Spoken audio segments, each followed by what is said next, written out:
Mesdames et messieurs, membres éminents de conférenciers et membres de la presse, nous vous disons tous bienvenue à cette conférence de presse. Soyez le bienvenu. D'entrée de jeu, je veux présenter notre star, notre artiste que nous connaissons tous, qui est Aksa Rachel Olangi Kaseya, qui est parmi nous. Alors, elle est une vedette, elle porte en elle plusieurs casquettes.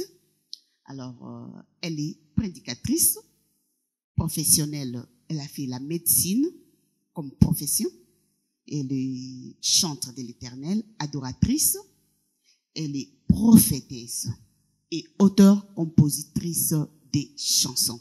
Donc, ce qui veut dire la plupart des chansons qu'elle nous chante, c'est elle-même qui compose ces chansons-là.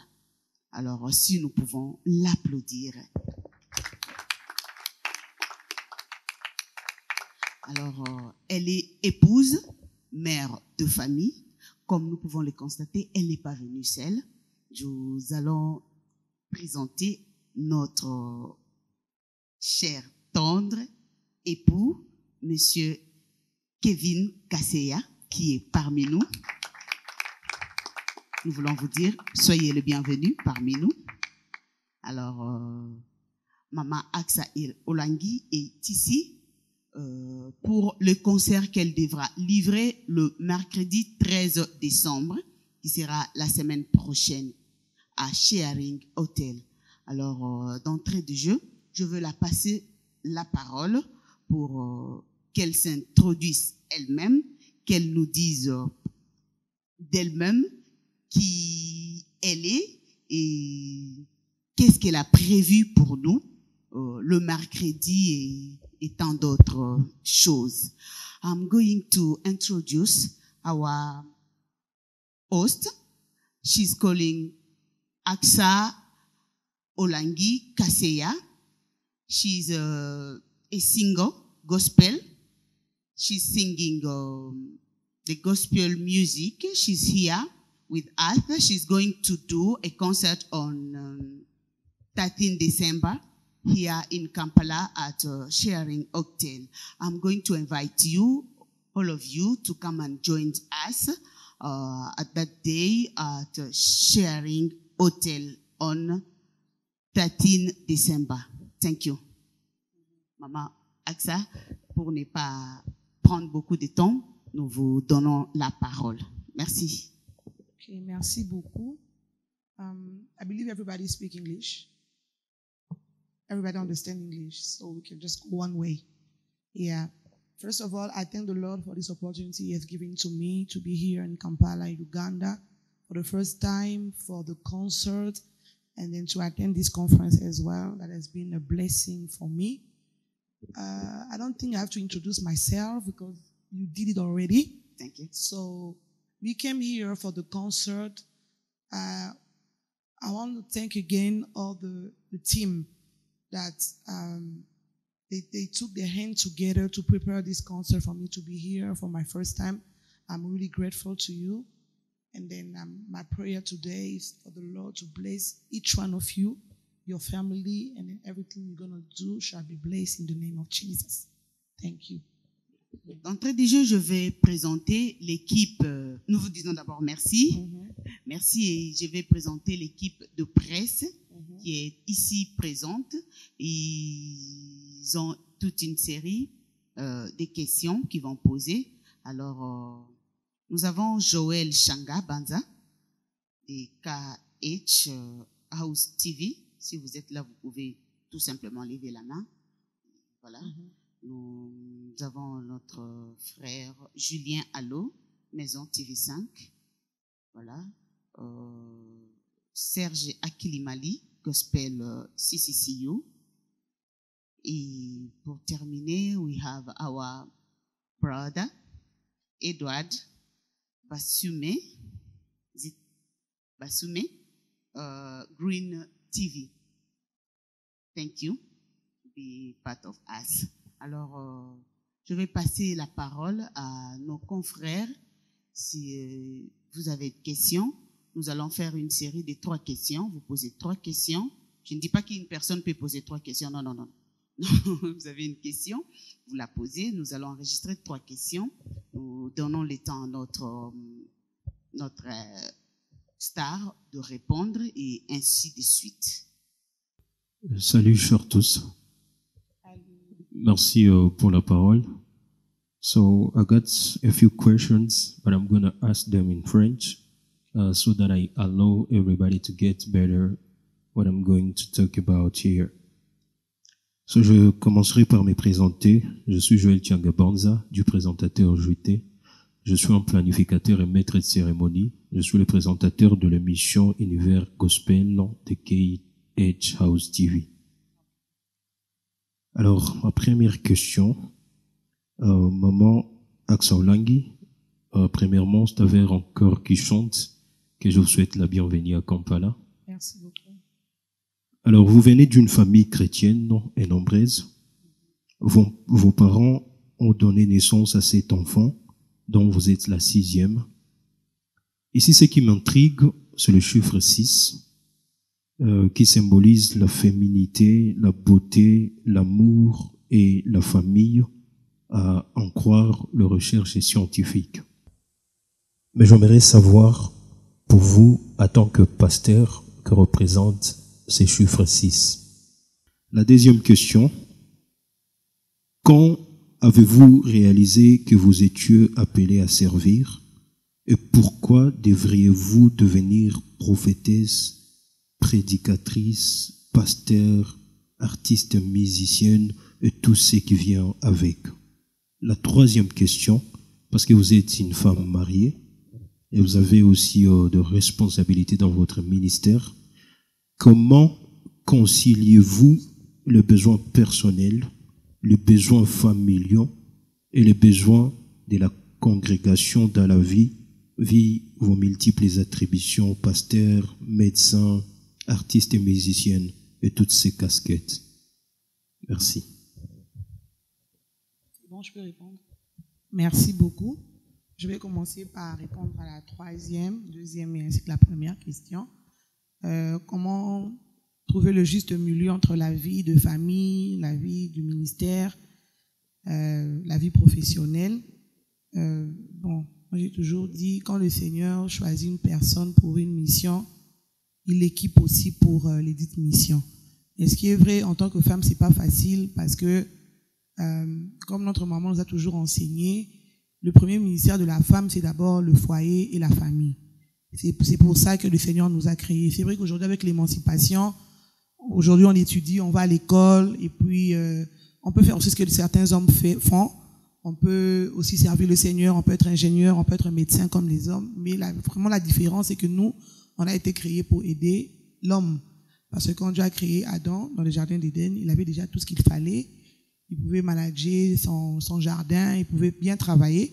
Mais le Seigneur avait trouvé qu'il n'était pas bon qu'il soit seul. Il fallait qu'il y ait une aide pour l'aider à gérer toutes ces choses. Donc, notre premier ministère en tant que femme, c'est d'abord de gérer nos hommes, nos maris, nos familles, nos enfants. Et ensuite, si Dieu nous a appelés à faire autre chose, on peut le faire. Mais il faut juste vraiment faire un effort de bien l'équilibrer. Mais on avoue que c'est pas facile.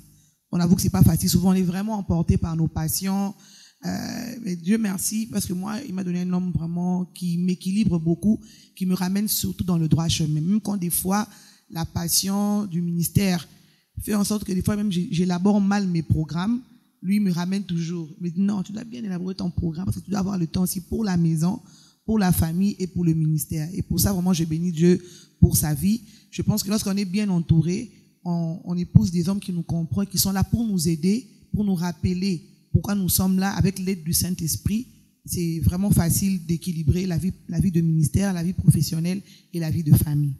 Et le deuxième point, c'était j'ai fait les études de médecine. Comment ça se fait que je me suis retrouvée en train de servir le Seigneur à temps plein en tant que chantre, prédicatrice et prophétesse. J'avoue déjà que, comme vous venez de dire, on a grandi dans une famille pastorale. Donc la vie chrétienne, c'était déjà une base pour nous, un fondement. Lorsque moi je suis née, j'avais déjà trouvé mes parents qui étaient déjà en train de prier, en train de servir à l'époque dans une église de la place. Et en grandissant, c'est à l'âge de 6 ans que maman maintenant a mis en place le ministère chrétien du combat spirituel, la vision qu'elle avait. Donc du coup, on a grandi dans une famille où vraiment la prière était focus, l'éducation chrétienne était déjà une base. Mais particulièrement pour moi, déjà à l'âge de 11 ans, Dieu m'avait fait grâce d'avoir la première prophétie de ma vie où la servante de Dieu qui était une amie de maman, pauvre maman Gwen qui est déjà décédée, qui est américaine, on était allés aux États-Unis dans une convention qu'elle avait organisée et maman était invitée parmi les oratrices et maman nous avait emmenés.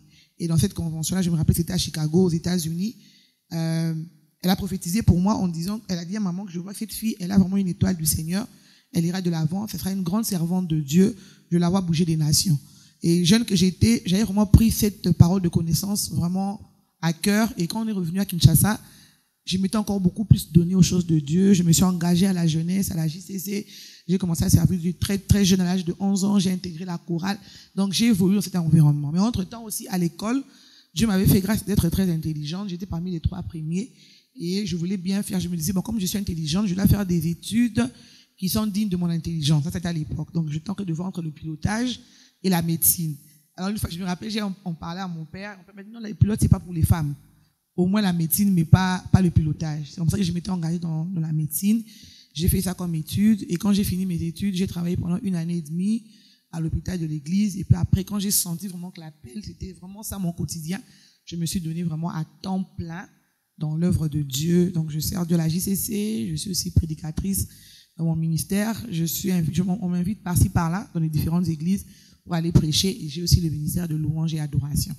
Donc, c'est un peu ça. Du côté professionnel, on s'est plus investi avec mon mari du côté business médical, dans des pharmacies, mais pratiquer vraiment de mon côté, j'ai plus assez de temps parce que je me suis vraiment donné dans l'œuvre de Dieu. Voilà. La première question, bon, le chiffre 6, quand on regarde dans Genèse, on dit que le Seigneur avait travaillé pendant 6 jours et c'est le 7e jour qu'il s'était reposé. Donc pour moi, le 6e jour, ça marque la fin du travail. Donc on travaille du 1er au 6e jour et le 7e jour, on se repose. Donc le 6e jour, pour moi, bibliquement, je prends plus du côté de Genèse. Comment est-ce que Dieu avait fini de travailler le 6e jour afin de se reposer le 7e jour? Merci. Ok, chers conférenciers, s'il vous plaît, il y en a qui auraient des questions parmi les participants. Si vous en avez, n'hésitez pas à poser des questions à notre star.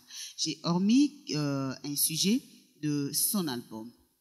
Il y a The Rebirth qui est sur le marché, alors qui se comporte bien. Alors si vous avez des questions par rapport à l'album, vous pouvez aussi poser. Voilà, merci.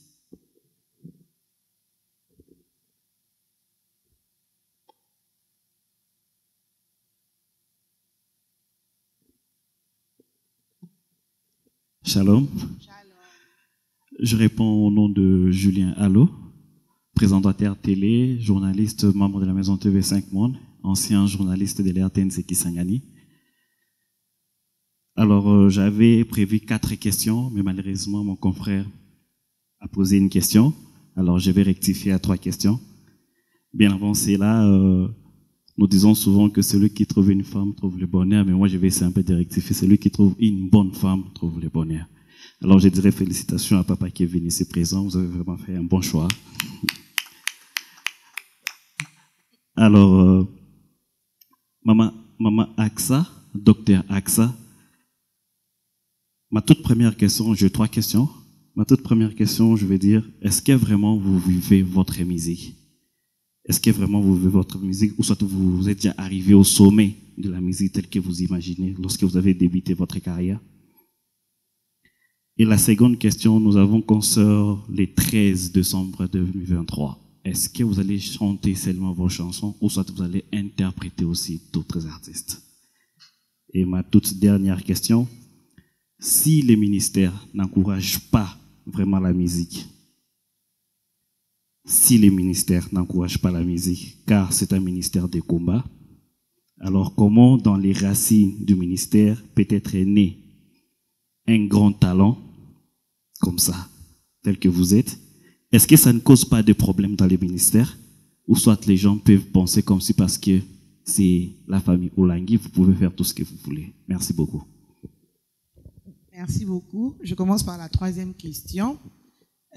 En tout cas, nos parents, papa et maman Olangi, d'heureuse mémoire, ils sont visionnaires de ce ministère. Peut-être que certaines personnes n'ont pas eu la grâce de les approcher. Mais pour ceux qui les ont approchés, ils savent que les parents encourageaient beaucoup la musique gospel. Ils ont beaucoup encouragé la louange et l'adoration. La preuve en est que nous avons notre chère maman Chabani, qui sort de notre ministère, qui a été beaucoup encouragée par les parents. Quand elle a sorti son tout premier album, elle était vraiment l'enfant de la maison. Elle a commencé d'abord à adorer à la radio, Canal CVV, qui est la radio de notre église. C'est là-bas qu'elle a commencé d'abord à animer des émissions d'adoration. Et puis quand elle avait trouvé qu'il était temps qu'elle sorte son album, quand elle a vu les parents l'avaient autorisée, elle a été bénie. Elle a été encouragée à tous les niveaux, spirituellement, moralement, même financièrement. Je me rappelle que papa avait vendu son premier CD à $10 000. Et à l'époque, ça avait même causé beaucoup de murmures. Comment ça se fait que papa peut vendre un CD à $10 000? Et juste cet exemple que je donne, parce qu'à l'époque, on était tout jeunes, hein, quand maman Chabani a été en 2002, vous avez Mickey, mais j'ai ce souvenir parce que c'est vraiment un exemple qu'on peut donner pour montrer que les parents, dans les ministères chrétiens du combat spirituel, ont toujours encouragé la musique. Après elle, il y a eu plusieurs qui sont passés. Les papas Blaise Kinkala qui sont là, dont les parents ont béni, qui ont leur album sur le marché. Il y en a plusieurs. Donc de ce côté-là, il n'y a pas de souci. Le ministère chrétien du combat spirituel vraiment encourage les chanteurs. On invite des musiciens au ministère qui viennent prester, qui viennent chanter. Donc on n'a aucun souci. Ce n'est pas un ministère qui est anti-musique gospel. Alors la deuxième question, c'était par rapport à... C'était quoi encore la question? Ok, pendant le concert, oui, il y aura mes compositions, il y aura aussi des interprétations le jour du concert, le 13, parce que j'avoue aussi que j'interprète bien les chansons des autres personnes parce que ça me bénit beaucoup. Et la première question, c'était par rapport à... Non, pas encore. Parce que Dieu nous a promis beaucoup de choses. Jusque-là, on n'a même pas encore vu la moitié, hein. On est encore à nos débuts. On est vraiment à nos débuts. Dieu qui nous a promis beaucoup de choses, on se bat. Moi, j'ai toujours dit, bon, la grâce que j'ai dans ma musique pour le moment, vous voyez, les parents ont fait un grand travail. Et le nom que je porte, c'est un nom, tout le monde veut, Axe Olangi. Moi, je connais même des gens qui sont à Kinshasa, qui connaissent mon nom, mais qui ne savent pas que je chante. Par exemple, j'en connais plusieurs qui connaissent. Il y a une sœur qui existe, on la voit sur les réseaux sociaux, mais tu habites à Salahani. Pour dire qu'il y a beaucoup de nations, il y a beaucoup de personnes qui n'ont pas encore été touchées par ma musique. Donc, c'est notre devoir de travailler dur, de prier, de rester dans la présence de Dieu pour que toutes les personnes qui sont amoureux de la musique chrétienne soient bénies aussi par notre musique. Dans notre comité, on travaille encore. Voilà. Merci. Je suis Serge Akilimali. Je suis présentateur des gospel music. Je travaille au compte de la communauté chrétienne congolaise en Ouganda.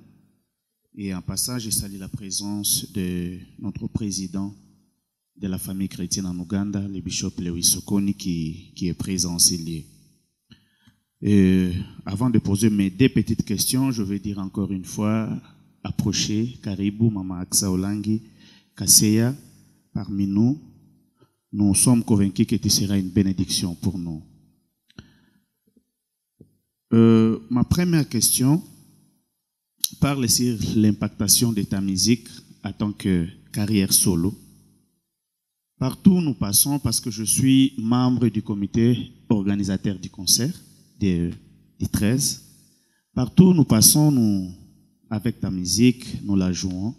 C'est beaucoup plus les membres du ministère chrétien du combat spirituel qui dansent beaucoup. Mais les autres sont encore un peu timides par rapport à ta musique. Qu'est-ce que tu es en train de prévoir pour impacter le monde hors le ministère du combat spirituel? Ma deuxième question, pour l'événement de mercredi, 13 décembre, nous serons à Sharing et je sais que ça sera un show parce que j'ai suivi les répétitions, j'ai l'idée du répertoire, je sais que ça sera un très grand événement. Mais je voudrais savoir en tant que musicien, en amont, quel sera le moment le plus fort? Parce que je connais avec déjà les noms de Olangi, que c'est une femme grandie dans le ministère des prières et beaucoup de délivrance. Est-ce qu'en plein concert, on va beaucoup prier, on va délivrer les gens ou ça sera de la louange, de l'adoration? Je voudrais savoir par rapport à l'événement. en prévision déjà de ces concerts, quel sera le moment le plus fort? Je vous remercie. Merci beaucoup. Pour la première question, je pense que ça va un peu de pair avec la question de notre bien-aimé. Quand il a posé la question si on vit déjà la musique, j'ai répondu pour dire que nous sommes encore en train d'y travailler. Donc, dans le sens que on doit comprendre que le ministère chrétien du combat spirituel, c'est mon premier public. Parce que c'est là où j'ai grandi. C'est là où j'évolue. C'est là où je sers mon Dieu. Donc, c'est facile quand je lance une chanson, c'est facile que ce premier public soit les premiers à savourer cette musique. Bon, j'avoue aussi que les 5-6 dernières années, quand j'ai commencé ma musique, même mon premier album, je n'avais pas vraiment fait de promotion. Donc, je peux dire, c'est comme ça que même il y a une jeune qui m'a dit à Kinshasa, c'est comme si yo yé mbaka pour notre église na bino au ça rano promotion té au les na ba TVT ba clip ne les ba chaîne té donc nous yé mbaka pour na église na bino. Et puis j'ai dit mais pourquoi tu poses cette question? Elle dit non parce que c'est comme si la communauté na bino de ibanze mbonayo, tu te contentes seulement de votre communauté. Et par rapport à cette question, par rapport à cette remarque, nous maintenant nous sommes en train de travailler pour que en dehors de notre communauté que les autres chrétiens aussi soient bénis de ce que Dieu a mis en nous. Donc aussi il faut foncer pour la promotion. On va le faire, mais je pense aussi que tout dépend aussi du temps de Dieu. Vous savez, il y a des artistes qui font beaucoup de promotions, mais on a répété. Mais quand le temps de Dieu sonne, il suffit juste de faire seulement une petite promotion, le reste, le Saint-Esprit, ça, il le publicité, on comprendre, donc il y a un temps pour tout, lorsque nous travaillons pour Dieu, il y a un temps quand Dieu décide que cette servante de Dieu, ce serviteur de Dieu doit atteindre son sommet, on ne force pas les choses, tout devient facile. Mais nous aussi, en tant qu'humains, nous ferons notre travail, nous ferons la promotion et le reste appartient à Dieu. Pour la deuxième question, nous en tant que chantres, artistes, moi et mon équipe, ici je signale que aussi je suis pas venue seulement avec mon mari et mon assistante, mais il y a aussi mes musiciens de kin qui sont arrivés. Je crois qu'ils sont au nombre de 3 et 4e pianiste qui arrive le lundi. Et on a aussi mélangé avec nos bien-aimés de Kampala. Alors nous, artistiquement, on s'est préparé. Spirituellement, dans la prière aussi, on se prépare. Le côté fort spirituel, bon, chasser les démons dans un concert, en tout cas, ça c'est sortir de notre vision en tant que chantre. Moi, je pense que quand il y a la présence de Dieu dans nos chansons, le Saint-Esprit fera son travail dans la foule. Alors que nous serons en train de chanter, l'Esprit de Dieu peut toucher plusieurs dans la foule. Ceux qui seront touchés pour être consolés seront consolés. C'est pas nous qui ferons en sorte que mais c'est la présence du Saint-Esprit et la présence de l'onction. Donc le moment fort du côté spirituel, c'est le domaine de Dieu. Nous, on ne peut pas planifier ça. C'est le domaine de Dieu. Nous, on se prépare artistiquement. Mais le côté spirituel, c'est l'Esprit de Dieu qui fera son travail. Le moment fort côté artistique, je le dirais, pourquoi? Parce que c'est la chanson fétiche de tout le monde, c'est Wanjile. Donc, tous mes concerts que j'ai fait depuis que l'album est sorti, je chante progressivement. Je donne un exemple. Là, la première chanson, deuxième, quand j'arrive sur la 4e chanson, toute la salle crie, oh Wanjile, oh Wanjile. Donc, tout le monde attend la chanson parce que c'est la chanson de l'album qui a béni plusieurs. C'est la chanson que tout le monde attend. Donc, du côté artistique, nous savons que la chanson Wanjile, c'est le moment fort, c'est le titre que tout le monde attend. Mais le côté spirituel, le moment fort du côté spirituel, ça appartient au Saint-Esprit. Voilà. Maman me dit équilibré aussi, la chanson équilibrée, que la plupart aussi attendent pour qu'on a dédié au couple la chanson de mariage. Je pense que du côté artistique, ce sont les 2 titres que les gens vont vraiment attendre impatiemment. Les autres chansons, pour certaines personnes, ça sera une découverte. Pour d'autres personnes, ils ont déjà écouté, ça sera le moment pour eux de savourer la bonne musique. Merci. Ok, je ne sais pas si vous avez des questions, cher pasteur. Elle est pasteur aussi, elle est prédicatrice, donc en même temps elle chante. Alors si vous avez des questions, n'hésitez pas. Okay.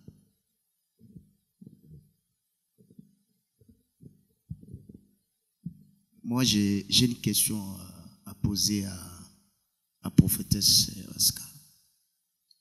Par rapport à son carrière musicale, comment est-ce que vous voulez qu'on vous appelle star adoratrice? C'est ça ma question.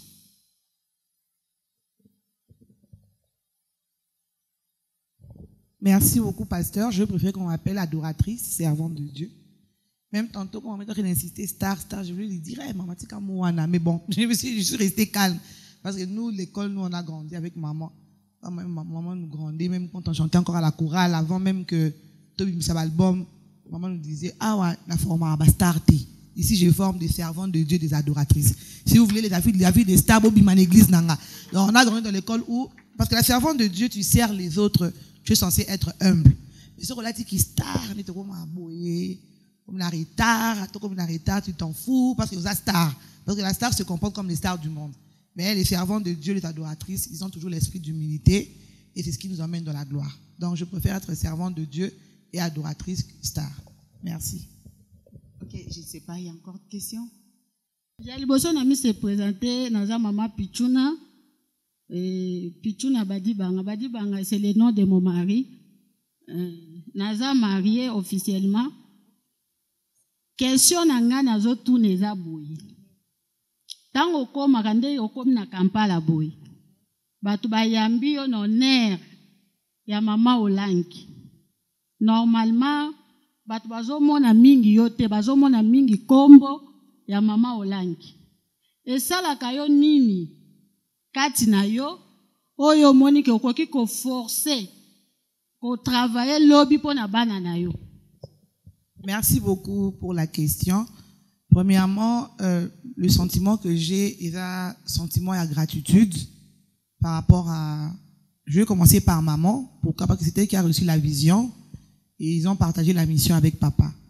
Donc, je me dis, si par exemple, maman, après avoir reçu la vision, elle avait négligé ce message ou genre, pourquoi je dois m'engager, aller créer un ministère et tout, je ne pense pas que nous, on allait recevoir l'honneur que nous avons aujourd'hui. Surtout, ça honneur parce qu'elle avait dit oui à l'ainsi dit l'Éternel. Elle avait dit oui à la volonté de Dieu. Elle avait dit oui au commandement du Seigneur. Bien qu'au début, ce n'était pas facile. Tu as histoire à maman. Elle est passée par plusieurs persécutions, plusieurs tribulations. Mais par la grâce de Dieu, elle a surmonté cela. Et aujourd'hui, bien qu'eux ne sont pas là, partout où nous partons, nous avons des accès faciles à cause de leur Dieu. Je le dis ainsi, c'est pas seulement ici à Kampala. J'aimerais bien donner cet exemple. Il y a un bien-aimé qui est à Johannesburg. Il fut caméraman. Il y a entreprise et producteur par maman Chaban et maman Lombong. Parce qu'il y a Gospel Record, il y a papa Philippe Loubassou. Il était caméraman dans la maison de production Wana. Et lorsque maman va organiser le symposium convention à Stade, maman a une équipe pour filmer parce qu'à l'époque, ils étaient des professionnels. Alors, tant qu'on convention ici, là, quand maman a pas moulé à caméraman, wana, ce caméraman, là, il avait des problèmes. Alors, tant à poser à promener par maman a triplé la enveloppe, là. Alors, à tika, un souvenir, wana, aujourd'hui, il vit en Afrique du Sud. Alors, une photo, il m'a dit, en tout cas, nga so na lobaka toujours, mbongo, maman, là, n'a pas ça, n'a posé des problèmes, là, et non seulement que ça avait résolu mon problème, et ça, il a un mou belé. Aujourd'hui que les parents ne sont plus là, toujours sur la coûte il faut qu'il y ait pambolaye. Et là, qu'on a image pour dire qu'il y a des endroits où nous partons, c'est au fur et à mesure qu'on rencontre des gens qu'on se rend compte du travail que les parents ont fait. Et aujourd'hui, nous, tous bénéficier de maman tikoloba, na ma pamboli wana na honneur wana. Ce que je peux dire pour mes enfants, c'est que je dois réserver. Là, je vais parler en couple avec mon mari. C'est d'abord de rester fidèle à Dieu, parce que Dieu est fidèle pour ceux qui sont fidèles à lui. Et puis, comme l'homme de Dieu venait de dire ici, si nous servons Dieu de tout notre cœur, dans la vérité, dans la sincérité, toujours de génération en génération. Donc ici, ce que je peux dire, moi et mon mari, c'est que nous puissions rester dans la fidélité de Dieu, dans la crainte de Dieu, servir Dieu de tout notre cœur, de toute notre force. Là, il faut payer le prix, le faire. Tout le monde a qu'à l'éloter. Parce que tant au salango, les générations qu'on a dans Simanabiso, on va au Pambolama. Merci beaucoup. Ok, j'ai 2 ou 3 questions. La première est celle-ci. Nous voulons savoir comment se comporte l'album sur le marché de Rebirth. Yeah. Merci beaucoup. L'album se comporte bien, par la grâce de Dieu. C'est un album aujourd'hui, du jour au jour. Les gens sont en train de continuer de découvrir les chansons progressivement sur les réseaux sociaux, à la télé, à la radio. Au fur et à mesure que nous avançons, les gens sont en train de le découvrir et on a beaucoup de témoignages positifs pour ça. Donc moi, je peux dire que le positif, l'album se comporte bien et l'album nous ouvre des portes par la grâce de Dieu. Ok. Quelle serait la particularité du 13 décembre? Vous allez faire un show. Quelle serait la particularité de ce concert-là? Ok, nous allons faire un show, comme tout artiste, et comme j'ai répondu à notre bien-aimé, nous allons nous préparer artistiquement. Mais la particularité, moi je préfère dire que c'est une surprise. Hein. Si on l'étale déjà ici, les gens vont déjà avoir une idée de ce qui va se passer. Nous, on préfère garder notre surprise. Ce que je peux dire, c'est de les inviter nombreux. Baya et Bélé, les femmes de Dieu, les hommes de Dieu qui sont présents, Baya et Bélé pour soutenir Bisso et ils vivront la surprise sur place. Ok. La RDC vient d'intégrer les East African Community. Et quel serait l'apport de votre musique par rapport à cette région de East Africa? Parce qu'il n'y a pas que les Congolais qui consomment votre musique, il y aura aussi les Ougandais, il y aura les Kenyans, les Tanzaniens. Alors là, vous chantez en français, en lingala. Alors, le coin ici, plus c'est un coin anglophone, je ne sais pas quel serait l'apport de votre musique à cette intégration de la RDC à l'East African Community. Bon, moi, je bénis Dieu parce que peut-être que mon langage sauté. Bon, moi, j'ai déjà l'habitude de chanter beaucoup en anglais. Hein. Je pense même que le deuxième album, vraiment, il y a des vraiment anglais pour la Kino, Basengaki. Abi c'est ça, oui, bah, trop en anglais, mambo, bato, yé, to yo kakute mambo, yé, mbaka. Deuxième, ok, mata moi français, moi, linga, to yo kayo. Bon, je peux dire, je peux pas si c'est un défaut ou quoi. Tellement que j'ai beaucoup évolué en Afrique du Sud, les anglophones m'avaient tellement impacté que même mes compositions errent facilement en anglais. Par rapport à français, on a composé en anglais, après on a interprété dans le sens que la police doit former la bien. Et aujourd'hui, j'avoue aussi même que en lingala, au studio, souvent, on va y daranga mingi. Même dans le texte, je demande, là, en salon, en passant, je salue aussi le frère Michel Bakenda, parce qu'il a la bonne écriture en lingala. Donc, à son appel, biso mingi, quand je suis un peu bloqué, voilà, quand frère Andenin, tu vois, il donne des propositions. Donc, si aujourd'hui la RDC intègre le monde de l'Afrique de l'Est, moi, je peux dire que je suis chanceuse parce que j'ai déjà la grâce de composer en anglais et je mélange déjà mes styles. Quand vous écoutez Wanjile, j'ai chanté en tété là et en anglais. Donc, je me rappelle même que le jour où j'avais sorti la chanson à Kin, les gens disent, oh, c'est vrai, c'est que tu comprends, tu comme nigérienne, tu comme ghanéenne, tu comprends, tu en anglais, tu tété là et tout. Donc, le but ici, c'était vraiment d'atteindre toutes les nations, ressortir aussi notre originalité, tété là, notre style, netobeta en amboka, avec la guitare, ouais, bisous à le coller. Et puis présenter aussi le côté anglophone. Donc, pour moi, je dirais que c'est une intégration. Ça sera un peu facile pour moi parce qu'il y a déjà ce mélange de styles. On va faire découvrir au peuple ougandais notre style du Congo et ils vont aussi savourer le côté anglophone et ils seront bénis. Qu'est-ce que nous pouvons retenir de cet album, le thème clé de l'album?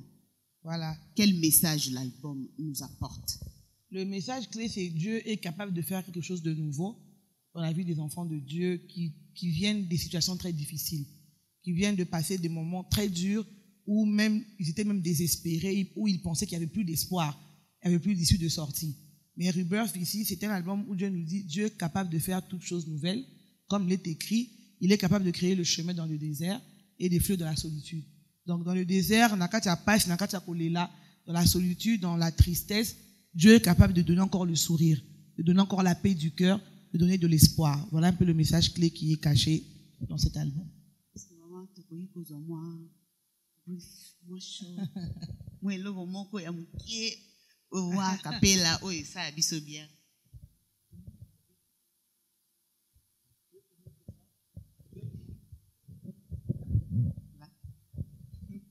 Shalom tout le monde. Shalom. As I always say, it's not in my custom to speak when my wife is around, but Mama Pichuna. Mama Pichuna. Zama Pambola. Amen. No, you guys asked beautiful question. Trust me. I mean, your question was really, really impacting. I'm not taking you out of the picture, but the question Mama asked is about the legacy of the ministry. Oh, question Mama Tuni. I'm sorry about that. Pas tout le monde, hein? Ok. Question Mama Tuni. Na bibi ne se poser la question moko yamalamo. En tout cas, mais question Mama Tuni, est la question yo ça le. Okay. You guys have to excuse me, right? C'est lié legacy à l'héritage du ministère. C'est ce qu'on appelle en anglais sonship. Madame venait de dire que ezana bato mosusu bayebi na Kinshasa bayebi te kayemba bayebi mwana mama Olangi, c'est tout. Il y a des gens, mwana mama Olangi, mwana mama tikela biso, mais bayebi te kayemba. Donc ce bato wana bayebi, c'est à cause du ministère. C'est pour cela, moi, quand maman posait la question, j'ai dit, this is the best question ever. C'est quelque chose que moi, ma femme, on parle toujours. The legacy of the ministry. Bazokola, non? Maman est avec Saliton et avec Bana Bazokola. Après Bana, qu'est-ce qui va se passer? Il faut préparer ça. C'est pour cela, maman, je prie le micro pour vous dire juste que Dieu vous bénisse. C'était Amen. vraiment une très bonne question. Est-ce que nous pouvons applaudir? Là. A cappella. A cappella. Maman, à vous la parole. Papa na ye, kutatula bolingo na yo. Yesue, kutalisa bola mosali na vinanga.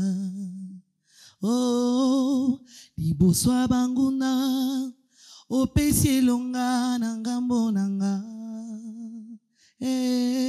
Yawe na ye, kutatula bolingo na yo. Yesue, papa na ye, kotalisa makasi na yo.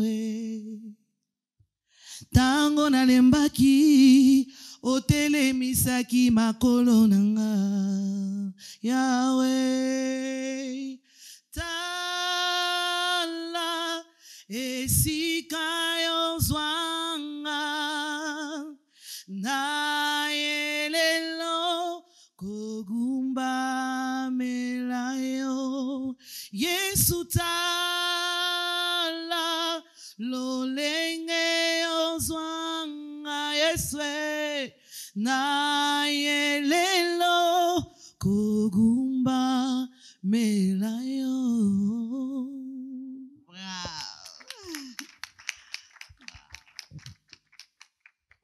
Merci beaucoup. On va nous présenter l'équipe de protocole. Je ne sais pas, maman, que ça tu vas manger, va te grignoter avec nous. Signe d'amour. Maman, que ça va commencer. Il va prier. Okay. On va prier, on va clôturer la séance et on va bénir la musique.